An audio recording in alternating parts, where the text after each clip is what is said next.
Good evening. This is All India Radio and I am Abhishek Mukhopadhyay with the news at 9.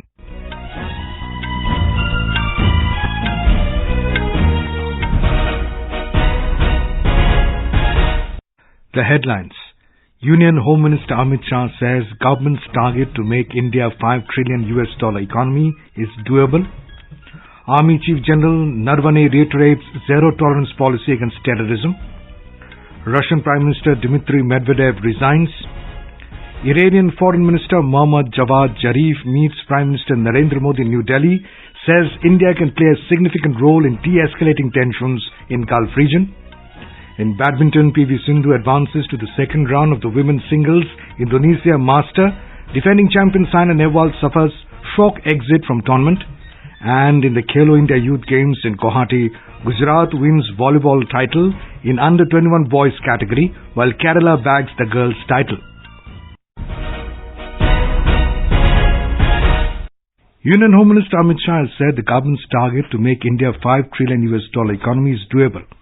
Speaking at a foundation stone-laying function for the Indian Institute of Skills, IIS, at Gandhinagar today, Mr. Shah expressed confidence that India will become a $5 trillion economy by 2024. Make in India का स्वप्न भी सफल करेगा और $5 trillion की economy बनने का जो हमारा स्वप्न है, विश्व के अर्थतंत्रों की तालिका में तीसरे नंबर पर आने का जो हमारा लक्ष्य है, वो लक्ष्य भी निश्चित रूप से हम सिद्ध कर पाएंगे, उसका मुझे भरोसा है. The Home Minister accused the opposition of spreading negativity. He said no new solution was found to deal with unemployment during its 50 to 60 years of rule. Mr. Shah stressed that the Skill India program will become a solution to the country's unemployment problem in the coming days. He also took on the opposition parties for questioning the central government on economic slowdown, which he said was mainly on account of global factors. Army Chief General Mukund Naravane has said that Indian Army is ready to tackle any threat. Addressing the 72nd Army Day celebration in Delhi Can today, General Naravane said the Army will not hesitate to use any option available to tackle terrorism. He reiterated the zero tolerance policy against terrorism. आतंक के प्रति हमारा policy zero tolerance का है. आतंकवाद को बढ़ावा देने वाले देश के खिलाफ आतंक करने वालों को जवाब देने के लिए हमारे पास अनेक विकल्प हैं, जिनका इस्तेमाल करने में हम नहीं हिचकिचाएंगे. The Army Chief said there is a significant decline in the incidence of violence in the northeastern part of the country. General Naravane termed abrogation of Article 370 from Jammu and Kashmir as a historical step, saying it would help in integrating the Union territory with the mainstream. He said it has also disrupted proxy war by the western neighbour. President Ramnath Kovind, Vice President M. Venkaiah Naidu and Prime Minister Narendra Modi have greeted the valiant men and women of the Indian Army, veterans and their families on the occasion of 72nd Army Day. In a tweet, Prime Minister Modi said the Indian Army is the pride of Mother India. The Prime Minister saluted to the indomitable courage, valour of all the soldiers of the country. The Army Day is celebrated on January 15th every year to mark the taking over as Commander-in-Chief of the Indian Army by then Lieutenant General K.M. Cariappa in 1949 from General Francis Butcher, the last British Commander-in-Chief of India.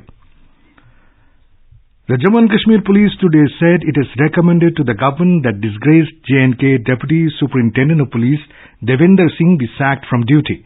Addressing a press conference in Jammu, the Director General of Police Dilbagh Singh said Devender Singh is currently being interrogated. However, he refused to divulge further details in this regard. Speaking about today's encounter in Doda district, in which a top Hijab terrorist, Harun Abbas, was killed, the DGP said Harun was involved in a series of killings and other crimes. The Delhi High Court today declined to entertain the plea of one of the 4 death row convicts in the Nirbhaya gang rape and murder case against the death warrant and gave him liberty to challenge it in the Sessions Court. A bench of Justices Manmohan and Sangeeta Dhingra Sehgal said there is no error in the trial court's January 7th order, issuing death warrant against convict Mukesh Kumar Singh. Meanwhile, the Delhi government has recommended rejecting the mercy petition filed by Mukesh Singh, one of the 4 men convicted in the Nirbhaya case.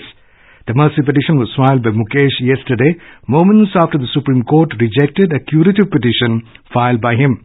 A curative petition is the last judicial remedy available to a person convicted by the courts of law.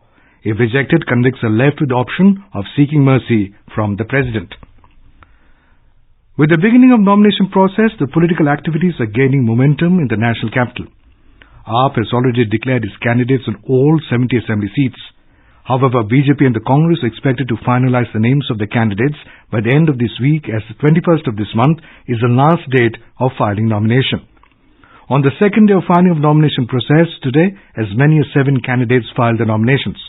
With this, so far, 12 candidates have filed the nomination papers from different assembly constituencies. Meanwhile, political blame game among 3 prominent parties have started. Aam Aadmi Party has accused BJP-ruled states of reducing budgetary allocations for education in the recent years. Briefing reporters, party leader and Delhi Deputy Chief Minister Manish Sisodia claimed that Delhi government has increased the education budget from 16% to 26% within a span of 5 years.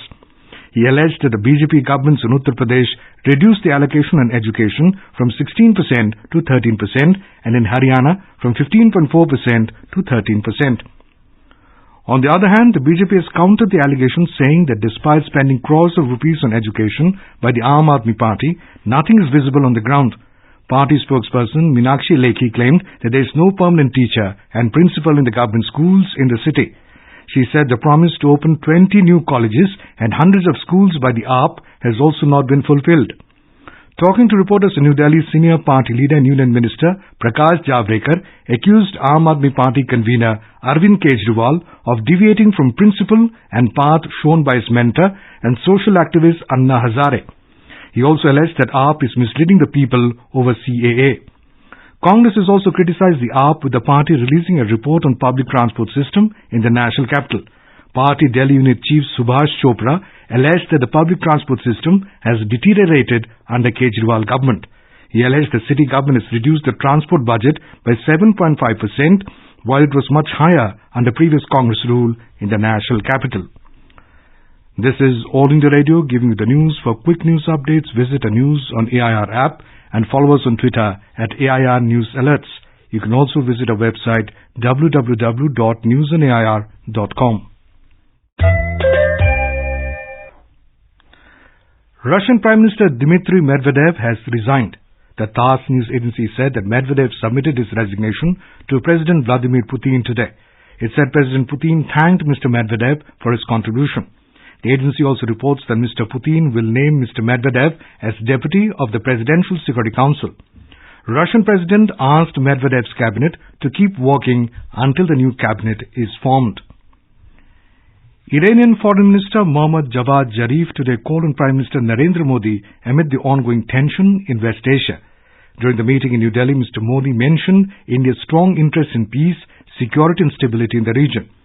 The Prime Minister recalled his warm and cordial discussions with President Rouhani during his visit in September last year on the sidelines of the United Nations General Assembly in New York. He reiterated India's continued commitment in developing strong and friendly relations with Iran. Mr. Modi also thanked Iranian leadership for the progress made in the Chabahar project and inclusion of it in the Special Economic Zone. Iranian Foreign Minister shared his perspectives on the recent developments in the region. He said that India, being an important player in the region, can play a significant role in de-escalating tensions in the Gulf region. Mr. Zarif also called on National Security Advisor Ajit Dobhal. Speaking on the sidelines of the Raisina Dialogue, India's flagship annual conference on geopolitics, Mr. Zarif said the current situation in West Asia has weakened Iran's action against ISIS. External Affairs Minister S. Jaishankar has said it is vital for neighbors to reach an understanding on crucial issues. Referring to India's relations with China, he said it is important that the two countries find equilibrium in ties. Addressing the Raisina Dialogue in New Delhi today, Dr. Jaishankar stated that India owes it to itself and to the world to be a just power. He stressed that India is not a disruptor and is firmly dealing with terrorism. He said India has an extraordinary diaspora and is shaping international discourse. Students, teachers and parents across India are eagerly awaiting for Prime Minister Narendra Modi's interaction program Pariksha Pe Charcha 2020. The event will be held at the Tal Kotora Stadium in New Delhi on the 20th of this month. Over 2,000 students, parents and teachers will be participating from all over the country. Mr. Modi will answer the questions and interact with selected students about how they can beat examination stress. Last year in the second edition of Pariksha Pe Charcha program, Prime Minister advised students to listen to the Parents' Council with full attention to avoid confrontation. Mr. Modi also cautioned parents against imposing the will on their children but to encourage them in their own pursuits. मेरी अभिभावकों से भी आग्रह है कि कहीं ऐसा तो नहीं है कि आपने बचपन में सोचा था डॉक्टर बनना है, अब क्लर्क बन गए, वो सारी सजा बच्चों पर दे रहे हो। वो माँ बाप विफल है जो अपने जीवन की अधूरी चीजें अपने बच्चों पर थोप करके उनसे करवाने की कोशिश करते हैं। Talking to AI News, Rakhi Agarwal, a teacher of Guru Gobind Singh Public School, Bhatinda, Punjab, said the program is helpful for the students to recover from the stress and tension of exam. It will be very inspirational for the student to talk to Prime Minister and know about his life, and it will be helpful for the student to recover from the stress and tension of the exam. It is very much helpful and inspirational for students. Prime Minister's message to students, teachers and parents. How to beat exam stress and come out with flying colors? Tune into AIR News at 11 a.m. on 20th January. Listen to Pariksha Pe Charcha 2020. In badminton, world champion V Sindhu advanced to the second round of the Indonesia Master in the women's singles with a hard-earned victory over Japan's Aya Ohori 14-21, 21-15, 21-11. However, defending champion Saina Nehwal suffered a shock exit from the tournament in Jakarta today. It was also curtains for World Championships bronze medalist B. Sai Praneeth, Kidambi Shrikant, Parupalli Kashyap, Saurav Verma and Sameer Verma in the men's singles. Aegis Pranoy will be in action against Jonathan Christie in a short while from now. Sindhu will take on Japan's Sayaka Takahashi in the second round tomorrow. And now news from the Khelo India Youth Games.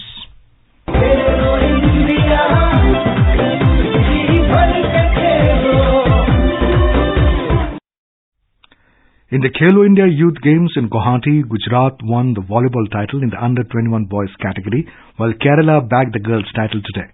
Gujarat boys defeated Haryana in a thrilling game to grab the title, while the Kerala girls won the match in straight sets against West Bengal. UP clinched gold in the boys under-17 volleyball by defeating Uttarakhand. Maharashtra is leading the medals tally with 28 gold, followed by Haryana with 23 gold. More from a correspondent.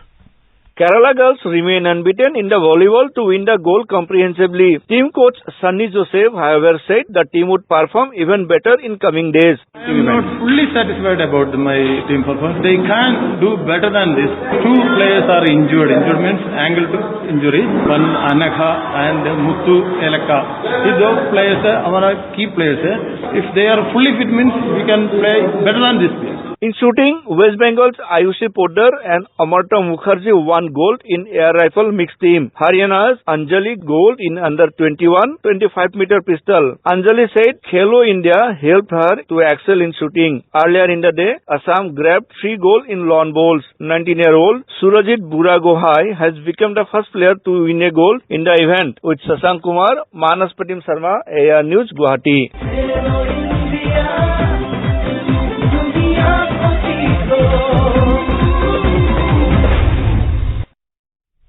India's swashbuckling opener Rohit Sharma has been named the ICC's 2019 ODI Cricket of the Year for his incredible run of form through the year. The 32-year-old had a memorable 2019 when he scored 10 hundreds across formats, including 5 in the World Cup. And now, before we end the bulletin, the headlines once again. Union Home Minister Amit Shah says government's target to make India $5 trillion economy is doable.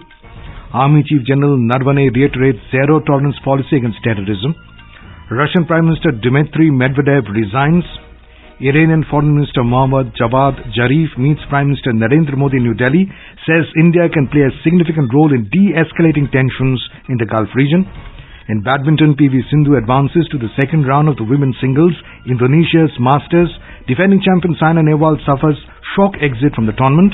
And in Khelo India Youth Games in Guwahati, Gujarat wins volleyball title in the under-21 boys category, while Kerala bags the girls title. And that is all in the news at 9. Good night.